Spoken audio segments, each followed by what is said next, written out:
On any day, at any moment, it can happen. In the depths of Toronto subway, suicide hovers like a silent scream, piercing those left behind. Part of me does blame myself, but logically I know it's not my fault. And I keep thinking over and over and over in my mind, what could I have done? What could I have done better? What didn't I do? Why didn't I see this? Next station is St. Clair. It was baffling and devastating. 3 years ago, Karen Padbury's son Michael ended his life here. He had a young family, a promising career, so much to live for. I guess I just wanted to know that it ended quickly. And it did, from what I found out. So if there's any thing about this whole thing, I didn't want him to have to suffer. And I guess he was suffering when he was alive, but we didn't know it. The depth of her son's anguish was a mystery, but it led to an extraordinary openness. The Toronto Transit Commission acknowledged Michael's death was deliberate. It was a crack in the silence that had shrouded subway suicide for decades, a silence the TTC is now shattering. We're not glorifying things and we're not blaming people, but we do need to talk about it. As the TTC's chief safety officer, John O'Grady knows the suicide statistics all too well. In every one, he sees a human story, and he wants to change the way the story ends. This gentleman, a 73-year-old person. John is sharing these images publicly for the first time.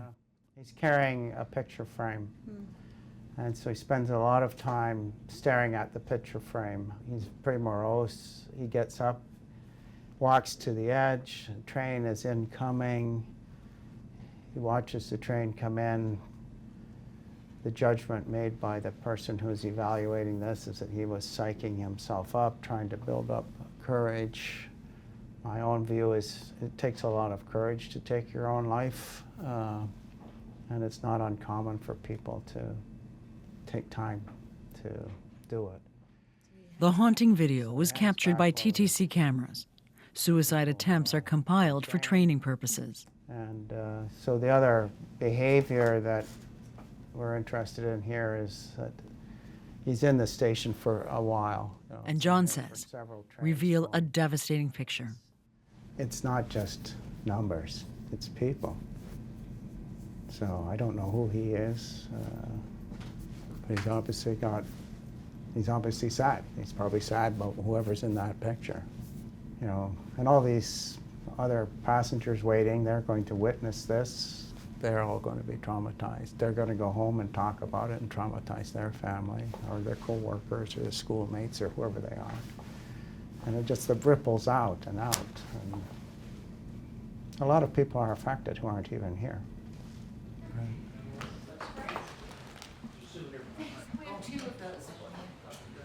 I think we're about ready to get started. We have been developing this suicide prevention program really since 1998. It's always been a priority, and until now, it's been behind closed doors. But being quiet hasn't helped. We know the ages, but the where and the when is all over. The TTC holds regular meetings to look for solutions to suicide. There's a new urgency because of an alarming spike in the number of attempts. We had one the other night at Wellesley, young girl, 17, and it was a long conversation between my station supervisor and this young girl. And then when the next train came in, she went to jump, and my station supervisor pulled her back. So is there opportunity there to learn from what our frontline employees, what they're trained and now what they're putting into action, right? Absolutely, good idea. We've talked to people, but we've never done it in a systematic way. Like we could make it. Every option is on the table. Okay, that concludes the meeting, so we'll be in touch. And it's all out in the open, despite the fear talking about suicide publicly could trigger copycats. Why is it so important to the TTC to be so open and to tackle this in such an open way, even giving us this kind of access? Well, I guess not talking about it hasn't worked, you know, in summary. So we needed to find some way to be responsible about communicating. You have to find a way to bring it up, to talk about it, I think probably every family in Canada has been touched by suicide and some extended member of the family. So people know, and I think people are well aware that suicide happens in the subway. So it's not a matter of it being news to people. What is new is that it's getting worse. In the last 2 years, the number of attempts has more than doubled. In that time, nearly 100 people have tried to kill themselves. Transit workers have also stopped dozens more people in distress. He was supposed to be heading over to Dufferin Station. When and where is largely random. 135A, go ahead. The only real pattern is the lack of one. Suicide is a constant, grim expectation, and there can never be enough eyes watching. Roger. At Lawrence, change route 67. The next station is Victoria Park Station. I remember getting up off my seat, slamming an emergency, screaming, no! And then that big, loudest bang I've ever heard. And James Deneau couldn't stop in time. He was driving into the station when he hit a man. 4 years later, he can still hear his screams. you're just screaming, help me, God help me, please help me, over and over and over and over. You're dreaming about it. You're thinking about it all the time. You hear someone scream and then you think about it and you're looking over it, right? So, yeah. James's nightmare reveals a shocking truth. Death is no guarantee. Half of people who attempt suicide by subway survive the initial impact. Those who live have horrendous injuries. James doesn't know what happened to the man he struck. I don't think I want to know. Like, Why is that? Only because there's that hope that he lived. And maybe he's still alive today. Maybe he's picked himself up. And I even now I feel, emotional that if he did die, he'd, his family, did he have brothers and sisters? He has a mom and dad. I mean, the impact, not just of me and my family, but his family as well, to choose that, I mean, it's tough, right? It's tough. So I don't think I just want to, I want to think he survived. That's what I want to think. And that'll help me through my day, I think.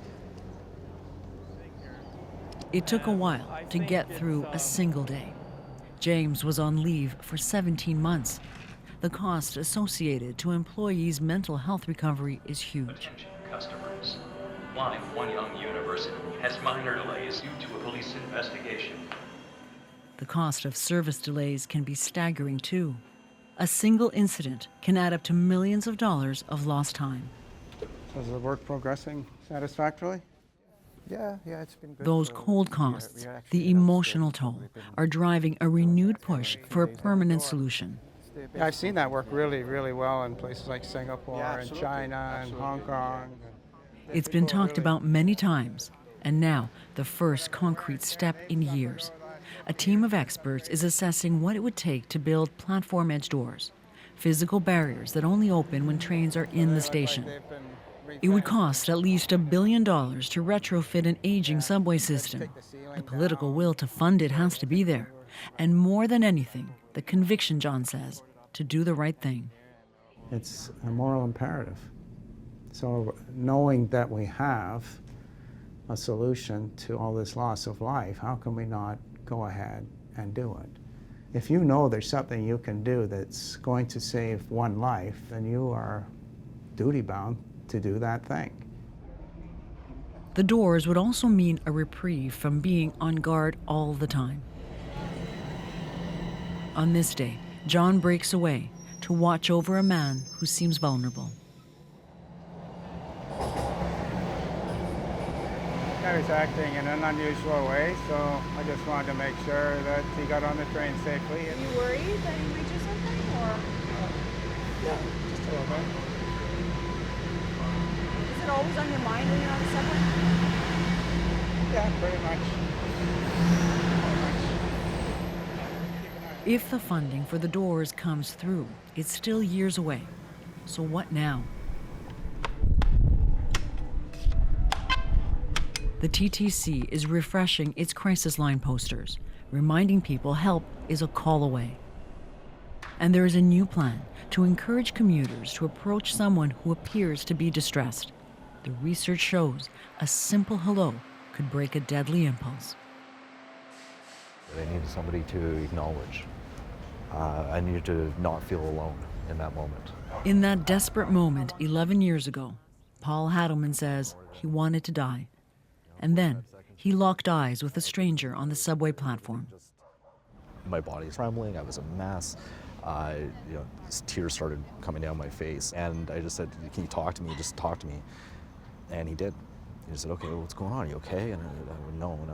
That was kind of the start and the end of it. I got on the train, and the moment I stepped on the train, I just felt this complete sigh of relief. That you hadn't Yeah, acted on it. yeah. It was just, okay, I got through this. How grateful are you for turning to that man that day? In a weird way, I owe my life to him, I guess. I have no idea who that person is. If he walked by me right now, I would never know. I can't even remember what he looks like. But he was just a person that cared and did the right thing. So It was a turning point, and it set him on the road to recovery. there's no words to describe it. I'm here, I'm happy. I wake up happy every day.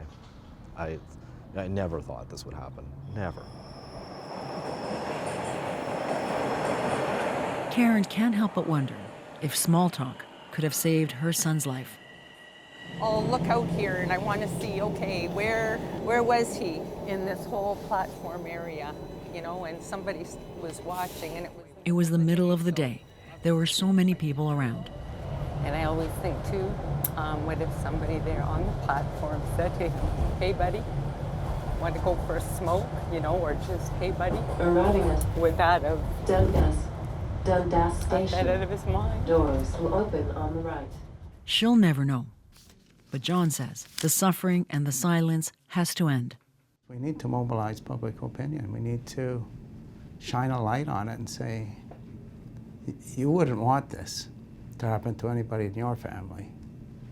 And it's happening to other people's families, and it may happen to somebody in your family. So let's get this done. This needs to get done. Because if there ever was safety in silence, the feeling here is, it's gone. Joanna Remiliotis, CBC News, Toronto.